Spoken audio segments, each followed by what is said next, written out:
The chemistry was amazing. You and your co-host hit record, you hit your stride, and you hit a nerve with your audience.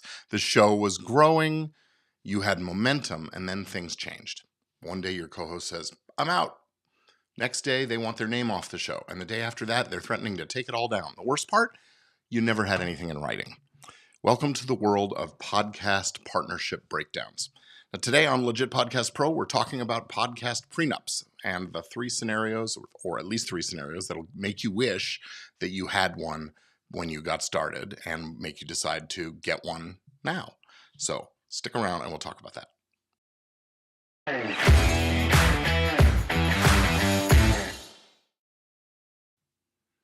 Hello, everybody. I'm Gordon Firemark, the podcast lawyer, and this is Legit Podcast Pro, the show that helps creators like you build profitable, protected, professional podcasts. If you're podcasting with a partner, a producer, a co-producer, anyone who's contributing regularly to your show, this episode is for you. Now, I've worked with podcasters at all stages, from launch through growth and breakups. And I've seen what happens when people don't take a few simple steps to define their partnership from the beginning. It's uncomfortable to think about, especially when things feel good, but skipping this step can cost you your show, your community, your income, your sanity. Let's walk through these three real-world scenarios that will drive this home for you, and then I'll explain what a podcast prenup really is, how it works, and where to get one. Let's dig in. So let me tell you about scenario number one, the vanishing co-host. Comedy podcast had all the ingredients of success. These two friends, we'll call them Jack and Chris, they created a fun, fast-paced weekly show filled with banter, improv, sharp takes on pop culture, you name it. They weren't trying to go viral. It was just something they were doing for fun. But then the show started to pick up steam. And by about episode 40, they had a Patreon running, and sponsors were taking notice, and fans were engaged, downloads doubling. It's happening. And Chris vanished. Didn't show up to record, stopped responding to texts, and a few days later, Jack gets a message, "I'm done. Don't use my voice anymore. Please take down all the old episodes I'm in." Well, Jack panicked because there was no agreement, no contract, no understanding of what would happen if someone walked away. And Jack figured he was the owner of the podcast. He was the one doing the editing, the hosting, the uploading. He'd invested more of his own time and money. But Chris, well, he started reaching out to fans, to sponsors, mutual contacts, claiming Jack was using his voice without permission. And here's where it gets tricky. Even though Jack was the one who made the recordings, and that makes him, look like the copyright owner, Chris still had control over how his voice and likeness were used. And in the absence of a written agreement, consent can be revoked. So the pressure mounted, the sponsors backed out, Jack eventually pulled down half the catalog. This is a show that could have become something really huge. What would have saved them? Well, a simple podcast prenup that laid out who owns the content, who gets to keep using it if a partner leaves, what happens to the published episodes if that happens, and who gets to continue the show moving forward. No need for big drama, no takedowns, just clarity. Now, scenario number two, the money wall. A wellness and coaching podcast started with a purpose and passion.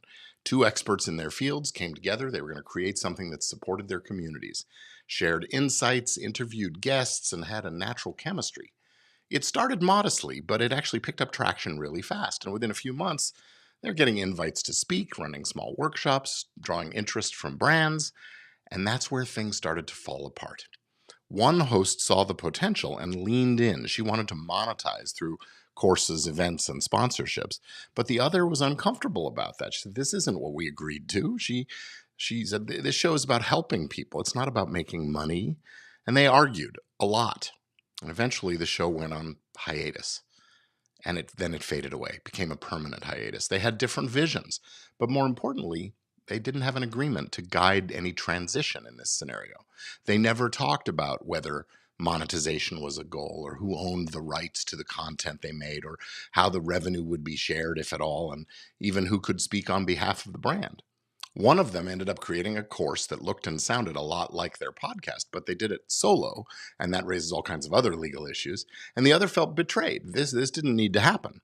A podcast prenup could have included a discussion of those monetization plans, approvals, thresholds for things, ownership of derivative products like courses, intellectual property agreements and assignments for the content that was related to the show, clear procedures for dispute resolution, and what to do, how to dissolve it.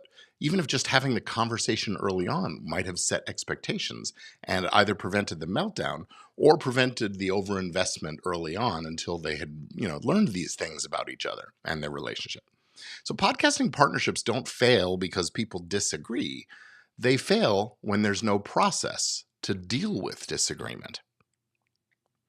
And scenario number 3 is the brand battle. This one's brutal. And sadly, it's all too common.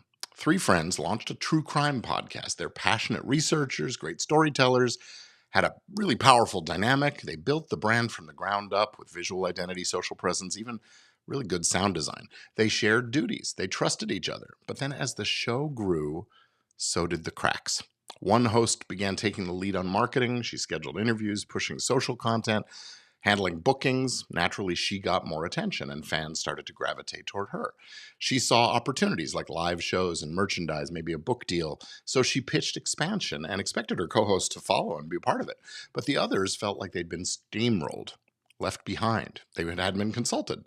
So soon they're fighting over who owns the name and the logo, the brand of the show, who controls the feed, access to the audience, after all, right? Who had the right to speak for the brand? And one of them tried to lock the others out of the hosting accounts and the social accounts. Another started her own spin-off, and the fans got confused and then frustrated and then just gave up. And then the show just stopped. No closure, no goodbye. It's just gone. 3 friends, years of work, 0 legal foundation, and now you've got this broken relationship and upset fans. If they had had a podcast prenup, they could have avoided all of this.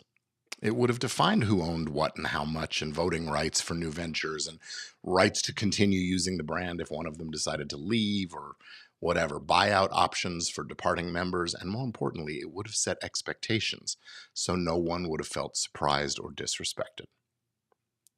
So what does this magical agreement actually include? Well, it's not a single form. A podcast prenup is a custom-fit agreement for the collaboration. It covers things like ownership, who owns the name, the feed, the back episodes, as well as the physical assets, of course. What happens if somebody leaves?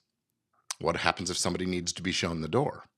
Responsibilities, who handles what? What's expected in terms of workload? What about decision making? How are decisions made? Is there a voting mechanism? What decisions need a consensus versus a majority or a supermajority? All kinds of things. Monetization. How are you planning to earn revenue? Are you? Who's going to control things like pricing, sponsorships, expenses? How are you going to divide the income and the expenses, right? And what about departures? Can the show go on without a partner? What happens to their share? What happens to the episodes featuring their voice? Can you buy them out of that stuff? All those kinds of things. Can one host spin off into a new project? Or is that a project that belongs to the group? Can the content be repurposed? Who's going to control licensing of things if someone comes along? What about repurposing into books or other media, transmedia? And then what about likeness rights, voice and likeness? Can your voice be used after you leave? Can your face be on promotional materials? What are you going to do? How do you deal with disputes? Are you going to go to mediation or arbitration? Are you going to let the courts hash it out with lawyers and all those expenses? Or are you just going to walk away? These aren't just legal points. They're real conversations that you should be having anyway. Putting the answers in writing really just ensures that you'll remember what you agreed to and that outsiders will be able to see what you intended if it ever comes, push comes to shove. So what if you've already started? Look, I get it. Talking about the legal stuff with a co-host or collaborator can feel awkward. But you know what else is awkward? What's worse is waiting till it's too late. If you're 5 episodes in or 50 or 500, it is not too late to get a podcast prenup or postnup in place. Here's how you bring it up. Hey, I came up across this podcast lawyer who says it's a good idea to get things in writing before things get complicated. Want to go through some planning on this together? I've got a planning guide. Boom, that's it. That's the script. You don't need to hand them a 20-page legal document out of the blue. You just need to open up the door to a conversation and agree to create some shared guardrails. Now, if things are already rocky, well, this could reset expectations. And if things are great, it'll help you stay that way. Now, if you're listening and realizing that you've never had the conversation, don't wait. I have put together a free tool that'll help you start this the right way. It's called the Podcast Prenup Planning Guide, and it walks you through all the key questions you and your collaborators should answer before things get complicated. You can get it now by going to podcastprenup.com. And when you're ready to make it official, I've got a full library of attorney-drafted templates and co-host and co-production, collaboration agreements, all waiting for you at podcastlawforms.com. Now, your podcast is more than just episodes. It's a brand, a business, an asset. It may not feel like that in the beginning, but trust me, when you start growing, these legal foundations matter more than you think. This is exactly the kind of stuff I handle all the time. I cover it in my Easy Legal for Podcasters course and program, and we have those forms and templates I mentioned. I spend my days helping podcasters just like you turn passion projects into structured, legally protective, creative businesses that profit. If you want to see what that looks like, I have a free sample lesson at gordonfiremark.com/free lesson. And you can check that out right now. So you didn't start your show just so you could fight about it. You started it because you wanted to create something together. You were looking for impact and influence and probably income. Well, a podcast prenup isn't a sign of mistrust. It's a sign of commitment. So download my free podcast prenup planning guide at podcastprenup.com.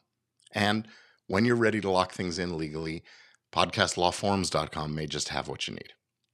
This has been Legit Podcast Pro. I'm Gordon Firemark, the podcast lawyer, wishing you lots of luck as you keep creating, keep growing, and keep things legit. See you next time.